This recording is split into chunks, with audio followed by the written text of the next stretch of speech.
வெறும் 15 second reels வீடியோவுக்காக ஒரு மனிதனின் உயிரோடு விளையாடுவதா? திருத்தணியில் நடந்த அந்த பயங்கரம் ஒட்டுமொத்த தமிழகத்தையும் அதிர்ச்சியில் ஆழ்த்தியிருக்கு. கஞ்சா போதை, கையில் அரிவாள். என்ன நடக்கிறது நம் சமூகத்தில்? சென்னை திருத்தணி மின்சார ரயிலில் பயணம் செய்த புலம்பெயர்ந்த தொழிலாளி சூரஜ் என்ற தொழிலாளியை 4 சிறுவர்கள் வழிமறிக்கிறாங்க. கஞ்சா போதையில் இருந்த அந்த சிறுவர்கள் சூரஜின் கழுத்தில் கத்தியை வைத்து ரீல்ஸ் எடுக்க முயன்றிருக்காங்க. ரயிலிலிருந்து இறங்கிய சூரஜை விடாமல் பின்தொடர்ந்து ரயில்வே குவார்ட்டர்ஸ் அருகே ஒரு ஒதுக்குப்புறமான இடத்திற்கு மிரட்டி கூட்டிட்டு போயிருக்காங்க. அங்கே அவரை கொடூரமாக தாக்கி அவர் இரத்த வெள்ளத்தில் துடிக்கும் போது அதை வீடியோ எடுத்து சோசியல் மீடியாவில் பதிவிட்டிருக்காங்க. இந்த 4 பேருமே பள்ளியை பாதியிலேயே விட்ட சிறுவர்கள். இவங்க இப்படி மாறினதுக்கு 2 முக்கியமான காரணங்கள் சொல்லப்படுது. ஒன்று, கேங்ஸ்டர் கல்ச்சர். சினிமாவில் வர்ற லவுடிசத்தை பார்த்துட்டு நிஜத்திலையும் அறிவாளை தூக்கினா கெத்துன்னு நினைக்கிற மனநிலை.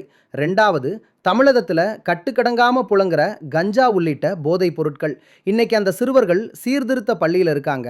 ஆனால் அந்த தொழிலாளியோட நிலைமை யோசிச்சு பாருங்க. ரீல்ஸ் என்பது ஒரு பொழுதுபோக்கு, ஆனால் அது மற்றவங்களோட உயிருக்கு ஆபத்தாக மாறக்கூடாது. போதைப் பொருள் மற்றும் தவறான வீடியோக்களோட தாக்கம் நம்ம இளைய தலைமுறையை எங்கே கொண்டு போகுது? இதை பற்றி நீங்கள் என்ன நினைக்கிறீங்க? கமெண்டில் சொல்லுங்கள். வீடியோவை மறக்காமல் ஷேர் பண்ணுங்கள். விழிப்புணர்வு உண்டாக்குவோம்.